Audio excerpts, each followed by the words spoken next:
Before we get started, if you're enjoying this content, you can do us a favor by subscribing to our YouTube channel and ringing the bell. That'll let the algorithm know that you like this content and it will help us produce more.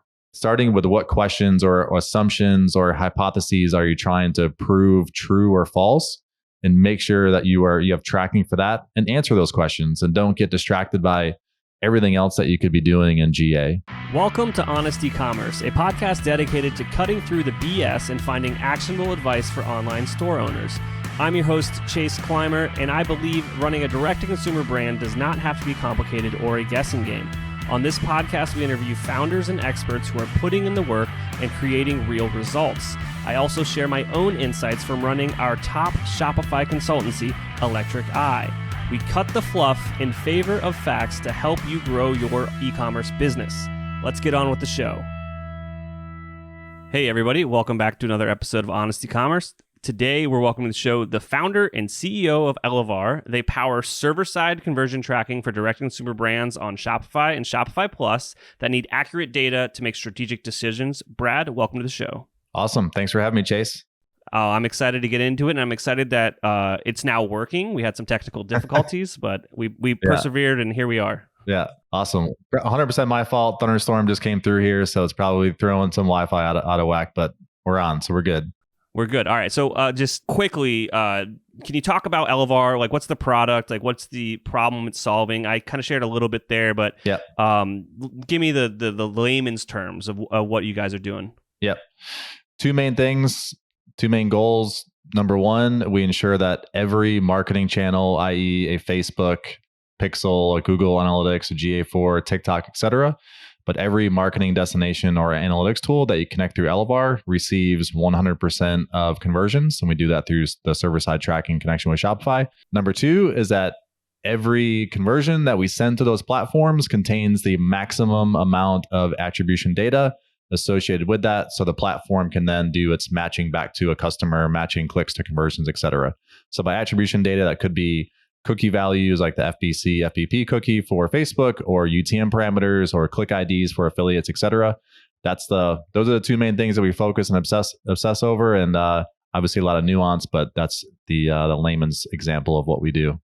No, absolutely. So take me back in time. I'm assuming, conversion tracking and data sharing wasn't like, what you woke up and wanted to do one day. Yeah. How'd you end up here?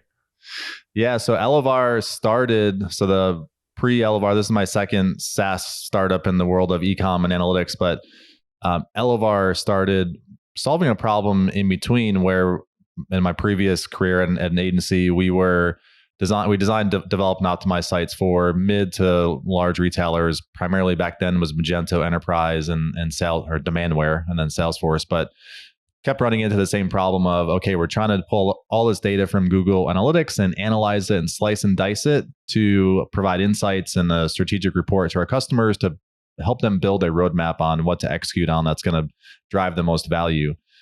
And that reporting, and I'm sure you have a ton of experience with this as well, is pulling out the same data from analytics. It's literally the same reports. You're looking for the same nuggets. You're looking at the same landing page by device, et cetera, et cetera.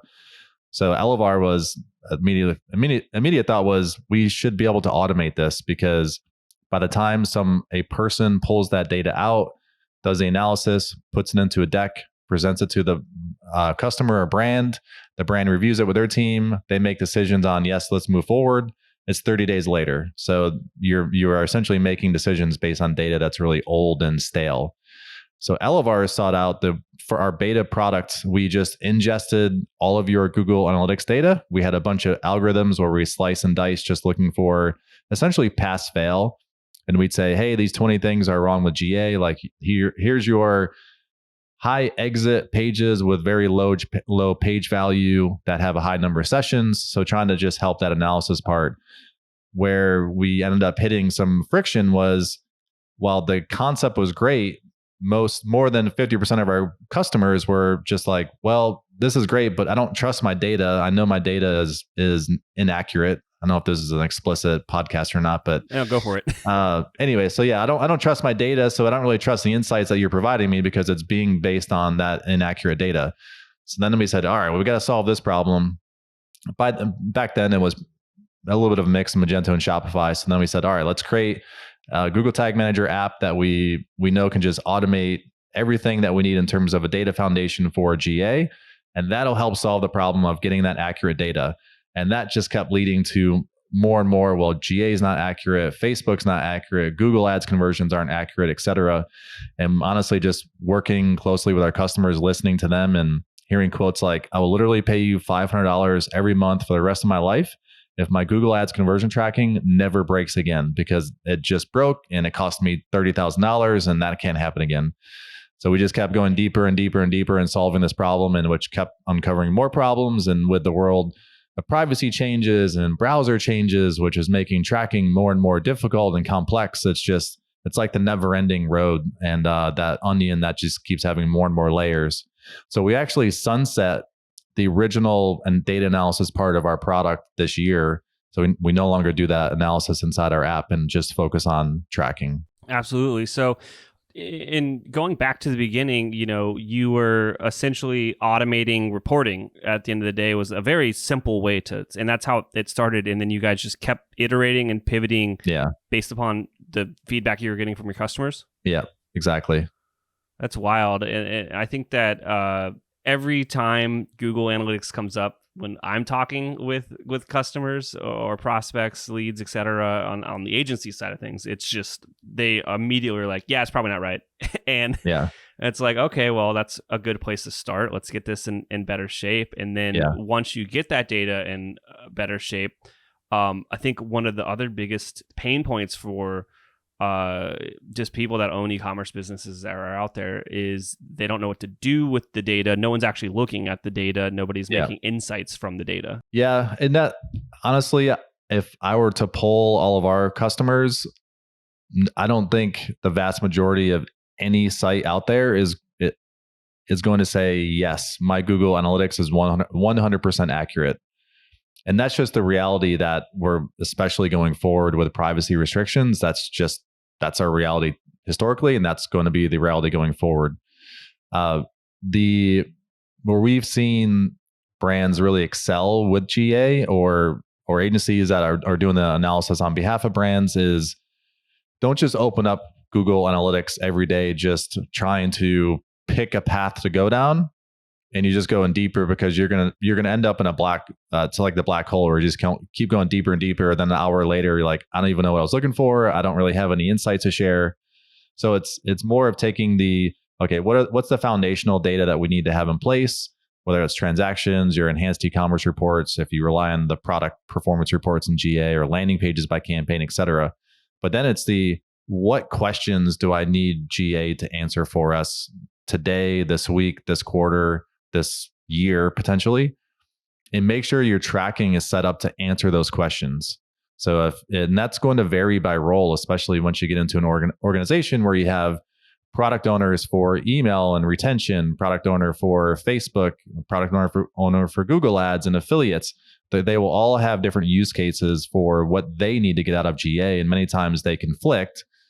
And that actually is part of the reason why I say, if I were to poll all of our customers, vast majority probably would not say it's accurate, because you're going to have the product owner who owns SEO or organic traffic is going to think that paid search is cannibalizing organic, and vice versa. So just those two alone, they're going to be competing on, well, I think attribution should be more heavily weighted towards organic because of these reasons that they see. But anyway, so going back to the questions, it's, okay, I need to know whether our product fit videos are working, because we want to invest significant amount of dollars and resources into producing fit videos and more professional videos outside of just UGC. Well, make sure you have tracking to understand, are the current fit videos, are they working? Are they helping increase conversions? Are they decreasing conversions? Or if you think about UGC, or you want to really push UGC out there and start pulling in customer content and customer videos and images that you can do through Yotpo, Stamped, et cetera, is that helping or hurting conversions? If it's hurting, then you want to know that, so you know not to promote that and feature that, or you are likely impacting your bottom line without really knowing it. So that's starting with what questions or assumptions or hypotheses are you trying to prove true or false, and make sure that you have tracking for that, and answer those questions, and don't get distracted by everything else that you could be doing in GA. Absolutely. That was like one of the number one pieces of advice from we had a CRO coach not too long ago, and it was like, you never open GA just to bounce around. It's like you go in there with a mission. Yeah. You have questions that you want to solve or questions you want to try to solve with the data. Yeah. And it comes back from just always building hypotheses based upon user behavior. And now this is getting super into the CRO weeds on this, which I know you have a bunch of experience at the old agency with this stuff. But yeah, once you get Google set up, don't just go bouncing around, because you're just going to waste time. Make sure that you have a mission, and we can maybe have another episode all about like what are those missions that people should be having when they get into Google Analytics. You kind of alluded to this about Google Analytics being interesting, and the way I want to take this is like, what's coming up now is GA4. Yeah. Everybody currently is on Universal Analytics. What's your thoughts, opinions, or hesitations about what's, Google trying to move everybody to GA4 basically within the year? Yeah, it's a loaded question. I could take the next 40 minutes on that one. I have my suspicions of why it was such a drastic, for Google, that's a pretty drastic change of this is happening. Basically, you got 14 months to make that cutover.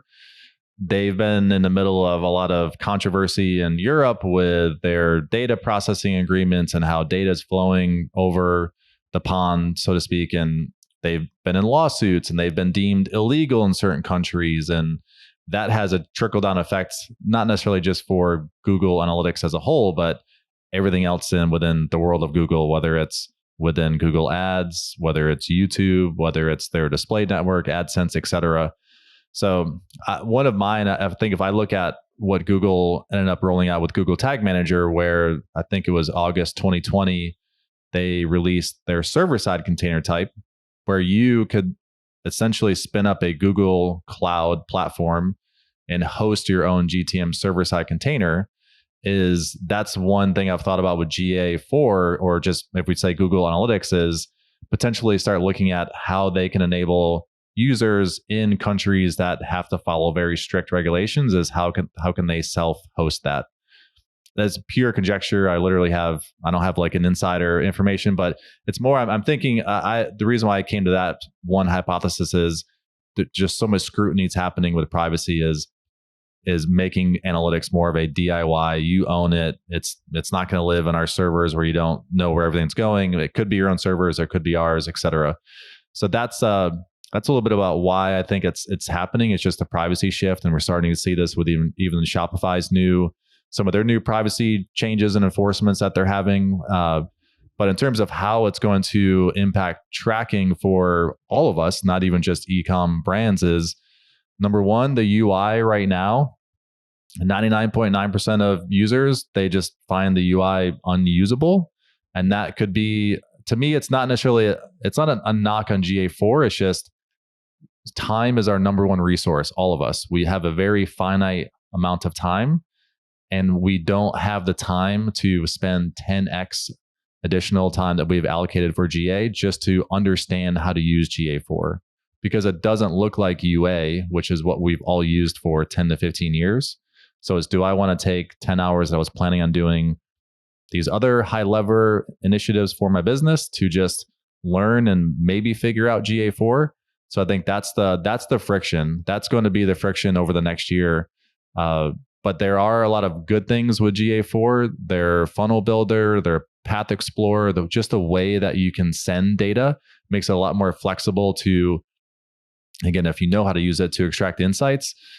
So it's going to be a steep learning curve for the next year. And then there's going to be other resources like pre-built data studio reports that basically translates GA4 data into the old UA data, so people can self-orient as they transition away from UA. But I don't know, again, like I said, I could go on for 40 minutes just straight, but those are my initial thoughts on GA4.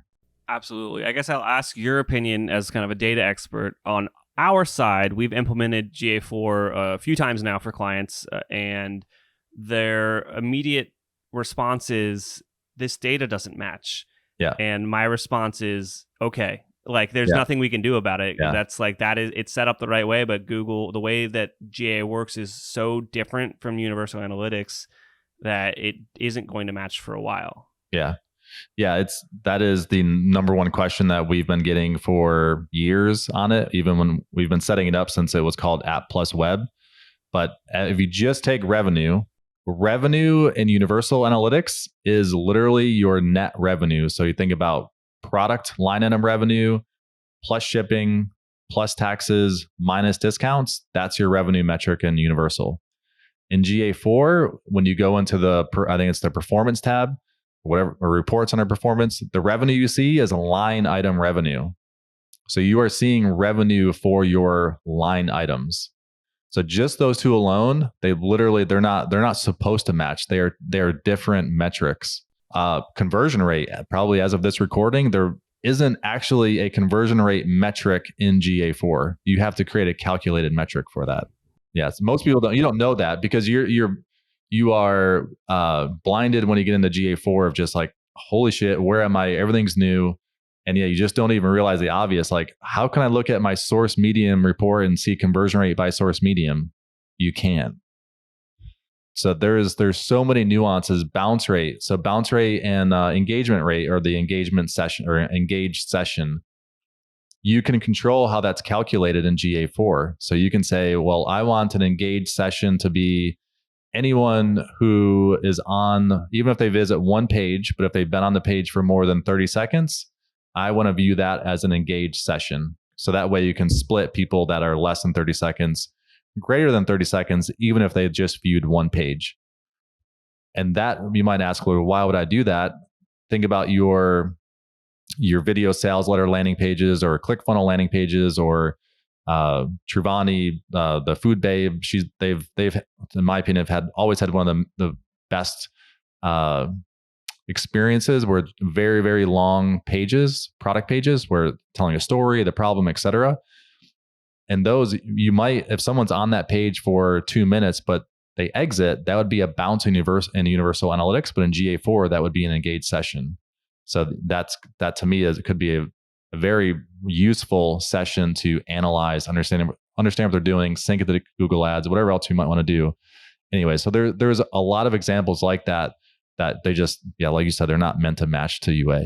Absolutely. And it's also, it isn't a final product yet, and they're going to be just adding feature after feature, month after month, to get it to such a better place before kind of the date that they say isn't going to move again. So we'll see about that. But everyone's moving towards it. Everyone's going to be learning about it at the same time. And hopefully I can get some smart guests back on here to keep talking about it. We can all learn together about it. Yeah. Another big change that's happened now, this isn't in the future, this is kind of in the past, was just how iOS 14, which basically started this whole privacy thing and brought attribution to the forefront of every e-commerce owner's mind. Yeah. How did that really change the game? Well, iOS was, if you actually have to go back to WebKit and the ITP, there's so many acronyms, as acronym soup, I can't get them all straight, but the Internet Tracking Prevention Protocol, something like that. But essentially there was this push for browsers, so just think Safari, to say, hey, or anyone running WebKit, which is essentially your software within a browser. But hey, we are going to start limiting the tracking that known trackers like Facebook can do. So easy example, like we're going to start automatically expiring their cookies after 7 days, where Facebook's cookie used to automatically expire after 90 days, which it does in Chrome today. And then that just started to snowball, where it's like, okay, you can no longer load a script from like an Everflow affiliate script, and then have that script pass data to Snapchat and others, and where you essentially cross-site scripting. So that's really where we started to see these impact actual tracking, whether it's analytics, Facebook, etc. And then with iOS, when it came down to device, that was like the holy cow, this is real now, because you can't actually, the device is basically user. We all have these right next to us. So that's the that was the like, all right, they're tripling down on data protection, data privacy, and we've seen the impact of that. So we'll continue to see that as we go forward with GDPR, CCPA. There's another version of CCPA that's rolling out for California, and I think 5 more states. And that is going to be the, okay, we dealt with iOS, we figured out a way to, either use an attribution tool or mix our Facebook and Google Analytics reporting and just get a sense of where we are. But now what we're seeing the likely impact of all these different tracking preventions is, well, now GA only has 60% of my conversions, or Google Ads is missing 30% of my conversions. What do I do with that? And that's going to be a whole different, it's going to be significantly more complex to solve that. And again, there are some changes coming with Shopify and the way they're allowing checkout tracking with their new Pixel API. But that's going to be probably just as painful. I'll use the word painful from iOS, likely just as painful as what we were seeing with post iOS changes with Facebook. Now, does a solution such as server-side tracking help to mitigate some of that data loss? It can, but you still have to be compliant. So the way right now we have integrations with OneTrust and CookieBot, Shopify's native privacy widget, and basically what these tools are doing. So if you just think, how do people implement their cookie compliance or GDPR compliance? I sign up for OneTrust. OneTrust says, hey, drop the script on your site. It's going to prompt, allowing people to opt in or opt out to the 4 different main categories. Once people do that, then OneTrust will essentially output data in the network console saying ad storage for this category is true, for the marketing category is false, etc. And that is essentially where all of your trackers are supposed to read that and say, hey, I'm Google Ads. I'm triggering my script and I see that the ad storage for marketing is not allowed. So it's up, and Google Ads is then at that point, they won't collect any cookie information. Or you can do the alternative. What we see a lot is if those are false, so if people opt out of tracking, then they block those scripts from being triggered. And this is where it gets really complicated and nuanced, but so where server-side tracking can help, it's not going to be like a silver bullet by any means, but with server-side tracking, what you'll end up doing is, what we do is we will read that output from OneTrust, add that to the order or the Shopify session, and then you pass that with the integration to, if you just think Google Analytics or some of the Google properties, you can still send data to those properties, but as long as you're sending the ad storage rules, then it's up to them to basically handle and ignore any of that additional data they're not supposed to receive. There's a lot of nuances in there. I don't know how deep you want to get into that, but the shorter answer is server-side tracking can help in that scenario where by default, if your OneTrust is blocking all scripts unless someone says allow all, server-side tracking can still help pick up your orders and activities and then pass along that same opt-out that OneTrust has. And you pass that in with your tracker, and then the tracker knows to ignore, et cetera. But it's going to differ. Every brand, depending on their how tight they want to be with compliance and legality, they're going to have different ways to go about that. But that's in general. Yeah, and it's definitely such a wild west right now. Just attribution, data, all this stuff. It's been a while around, forever, but now it's kind of getting more to the forefront of a more general internet user is learning about these things, where it used to just be like a technical marketer knew about it. Yeah. And I think that there's going to be definitely things are going to be happening from a legal perspective, even, nationally down to state level, and then also internationally. Like you've already seen Europe is like at the forefront of this stuff too. So it is going to be interesting to watch. And you kind of alluded to it. There isn't like a right answer yet. No. And it's going to be probably a while till we get there. If you just look at how marketing platforms name their pixels, so you have the Facebook pixel, the Google Ads tag, the TikTok, again, they all have different names, which if they name everything differently, you can just imagine their implementations being different as well. So Google Ads they rolled out their consent mode, which is a setting that you can pass in their tag, which again allows you to send transaction data so you can still get some attribution, but they essentially are, those users are excluded from being in the remarketing pool. Well, let's shift gears here. Let's talk about things that we can do, and one of them being... Everyone from that last segment, when we get into the weeds on GDPR and privacy, everyone's like, all right, I'm out of here. This stuff is boring. Well, no. You're very insightful, and that's kind of what I want to talk about here. You also have a podcast. Let's pitch that real quick. Where do people go to learn more about kind of this conversion tracking stuff and kind of what's going on? Yeah, it's easy. The name is called the Conversion Tracking Playbook podcast, and literally all I'm doing is we're talking about this stuff as new things come up every week. So usually sharing, talking about new things, new problems, and we generally take topics, problems that our customers are facing, share the solutions or how we're navigating those solutions on the podcast. So it's fairly technical. I do sprinkle in some CRO insights, like how to use GA4. Here's a couple examples of some funnels we've created that you might be able to leverage. But yeah, it's Conversion Tracking Playbook podcast. So if you're into it,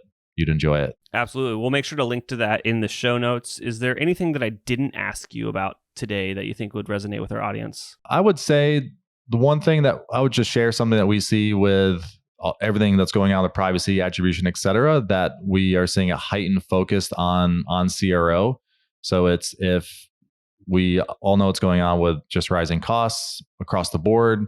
So what is something that we can have more control over? And it's the user experience. It's how can I better convert and or increase average order value for my existing traffic on site?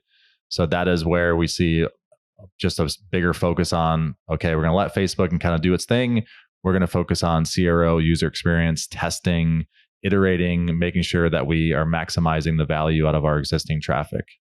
I don't know if you want to double tap on that, but absolutely. The number one way to increase your return on ad spend is to make your website experience better. Yeah. And I promise me and Brad didn't talk beforehand about this, but that's what we do at the agency. So if you're interested in that stuff, please reach out. There's an ad will come up in like 30 seconds after we're done with this thing, if you want to kind of talk to Electric Eye about that kind of stuff. Brad, thank you so much for coming on the show today. Where do people go to check out the product?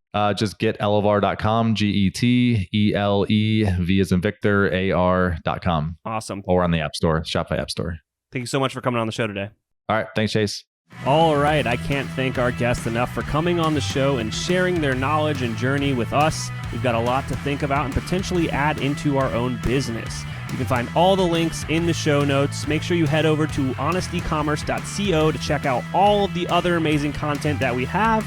Make sure you subscribe, leave a review, and obviously, if you're thinking about growing your business, check out our agency at electriceye.io. Until next time.